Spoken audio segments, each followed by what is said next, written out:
அடுத்து வந்து என்ன அப்படின்னு பாத்தீங்கன்னா இது வந்து ரொம்ப ரொம்ப முக்கியம் நண்பா. சரியா, நீங்க வந்து இப்போ பிசி எக்ஸாம் ப்ரிப்பேர் பண்ணிக்கலாம். நிறைய பேர் வந்து பாத்தீங்கன்னா 4 அட்டம் 5 அட்டம் என் ஃப்ரெண்ட்லாம் ஒருத்தர் 13வது அட்டம் எந்த எக்ஸாம் வந்தாலும் கிளியர் பண்ணுவாரு. ஆனா ஓவரால்ல போயிடும். சரி, அந்த மாதிரி இதெல்லாம் வந்து அவரை வந்து நம்ம பாராட்டணும். ஏன் பாத்தீங்கன்னா கன்சிஸ்டன்ஸா ப்ராக்டிஸ் பண்ணிக்கிட்டே இருப்பாரு. கன்சிஸ்டா ஒரு எக்ஸாம்ல 1 மார்க்கு போயிட்டு அப்படின்னா நம்மளால படிக்கவே தோணாது. ஐயோ 1 மார்க்ல போயிட்டு அப்படின்னு ஃபீல் பண்ணிக்கிட்டே இருக்கும். ஆனா அவர் தொடர்ந்து அடுத்த நாளே படிக்க ஆரம்பிச்சிருவாரு. சரி, அந்த அளவுக்கு உங்க மேல நீங்க நம்பிக்கை வைக்கணும். இதுல வந்து நான் என்ன சொல்ல வரேன் அப்படின்னு பாத்தீங்கன்னா, பிசி எக்ஸாம் வந்து உங்களுக்கு சண்டே முடிஞ்சிருச்சு இல்லையா? முடிஞ்சிச்சு அப்படின்னா நீங்க வந்து காலையில இருந்து நைட் வரை படிச்சிருப்பீங்க. விடிய விடிய உட்காந்து படிச்சிருப்பேன். நீங்க நைட்டு ஃபுல்லா உட்காந்து படிச்சிருப்பீங்க. ஆனா நம்ம பிசிக்கல் ஆக்டிவிட்டி வந்து அந்த மாதிரி பண்ண முடியாது. சரி, ஹலோ நண்பா, எல்லாருக்கும் காலை வணக்கம். இன்னைக்கு என்ன வீடியோல நம்ம எதை பத்தி பார்க்க போறோம் அப்படின்னு பாத்தீங்கன்னா, டிஎன்யூஎஸ்ஆர்பி பிசி எக்ஸாம் முடிஞ்சிருச்சு. அதுக்கான பிசிக்கல் பத்தி ஒரு சில அப்டேட் தான் இன்னைக்கான வீடியோல நம்ம பார்க்க போறோம். சரியா, உழைப்பின்றி ஊதியம் இல்லை அப்படின்னு சொல்லுவாங்க. சரியா, நீங்க எந்த அளவுக்கு வந்து ஹார்ட் ஒர்க் பண்றீங்களோ அதுக்கான ரிசல்ட் கண்டிப்பா உங்களை வந்து சேரும். சரியா, உழைக்காம வந்து ஊதியம் கிடைக்காது இல்லையா? அதனால நீங்க வந்து எனக்கு எக்ஸாம் முடிஞ்சிருச்சு அப்படின்னு பிசிக்கல் ஸ்டார்ட் பண்ணாம அசால்ட்டா இருக்காதீங்க. சரியா, பிசிக்கல் வந்து இப்போ எக்ஸாம் முடிஞ்சே 4 days ஆகுது.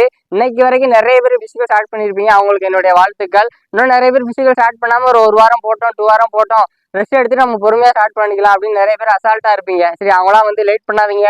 ஒவ்வொரு நாளும் வந்து ரொம்ப ரொம்ப முக்கியம். சரியா, பிசிக்கல் வந்து நீங்க எந்த அளவுக்கு ஃபோக்கஸ் பண்ணி பண்றீங்களோ அந்த அளவுக்கு தான் உங்க பாடி அதுக்கு அடாப்ட் ஆகும். நீங்க வந்து 400 இருக்கட்டும், ஒரு லாங் ஜம்பா இருக்கட்டும், ரோபோவா இருக்கட்டும், நீங்க டபுள் ஸ்டார் வாங்கி அதுலேயும் ஃபுல் மார்க் பிசிக்கல்ல ஃபுல் மார்க் வாங்கினாதான் உங்களுக்கு வந்து சக்சஸ் ஆகும். சரி, அதனால முடிஞ்ச வரைக்கும் பிசிக்கல் நீங்க இது வரைக்கும் ஸ்டார்ட் பண்ணல அப்படின்னா கண்டிப்பா சீக்கிரமா ஸ்டார்ட் பண்ணுங்க. சரியா, அதாவது வந்து நீங்க எந்த அளவுக்கு வந்து கிரவுண்ட்ல வந்து வேர்வை துளி சிந்துறீங்களோ அதுக்கான ரிசல்ட் வந்து கண்டிப்பா கிடைக்கும். சரியா, கிரவுண்டுக்கு வரும்போது எந்த அளவுக்கு நீங்க ஹார்ட் ஒர்க் பண்றீங்களோ, கிரவுண்ட்ல எந்த அளவுக்கு ஹார்ட் ஒர்க் பண்றீங்களோ, கிரவுண்ட்ல எந்த அளவுக்கு வேர்வை துளி நீங்க கீழே சிந்துறீங்களோ அதுக்கான ரிசல்ட் கண்டிப்பா உங்களை தேடி வரும். இன்னைக்கான வீடியோல நம்ம என்ன பார்க்க போறோம் அப்படின்னு பாத்தீங்கன்னா, அப்புறம் என்ன ப்ரோ வீடியோ ஸ்டார்ட் பண்ண உடனே மோட்டிவேஷனலா பேசி காலையிலே இருக்கிறீங்க அப்படிங்களா? இல்ல நண்பா, என்னால முடிஞ்ச ஒரு சின்ன மோட்டிவேஷன் ஸ்பீச் தான். சரியா, அதாவது வந்து பாத்தீங்க அப்படின்னா இன்னைக்கான வீடியோல நம்ம டிஎன்யூஎஸ்ஆர்பி பத்தி பேசிக்கா ஒரு 5 பேசிக் டிப்ஸ் மட்டும் தான் பார்க்க போறோம். சரியா, நீங்க இப்போ டிஎன்யூஎஸ்ஆர்பி பிசிக்கு வந்து பிசிக்கல் ஸ்டார்ட் பண்றீங்க அப்படின்னா கண்டிப்பா இந்த 5 ரூல்ஸ் அண்ட் ரெகுலேஷன் சொல்லுவாங்க.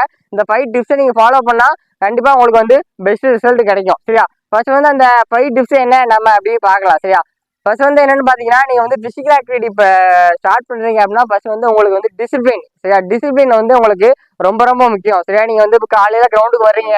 கிரவுண்டுக்கு வந்தோன்னா வந்து பாத்தீங்கன்னா ஃபர்ஸ்ட் வந்து கிரவுண்டுக்கு வந்து ரெஸ்பெக்ட் கொடுத்துட்டு கிரவுண்டை வந்து தொட்டு என்ட்ரன்ஸ்ல தொட்டு விளங்கிட்டு அப்போ தான் உங்க ஒர்க் அவுட்டே நீங்க ஸ்டார்ட் பண்ணணும். சரியா, நீங்க வந்து இப்போ வந்து உங்களுக்கு ஒரு 2 மந்த் நம்ம ஒரு அக்யூரேட்டா வச்சுக்கலாம். சரியா, ஒரு கெஸ்ட் பண்ணி ஒரு 2 மந்த் உங்களுக்கு பிசிக்கல் இருக்கணும் வச்சுக்கலாம். அந்த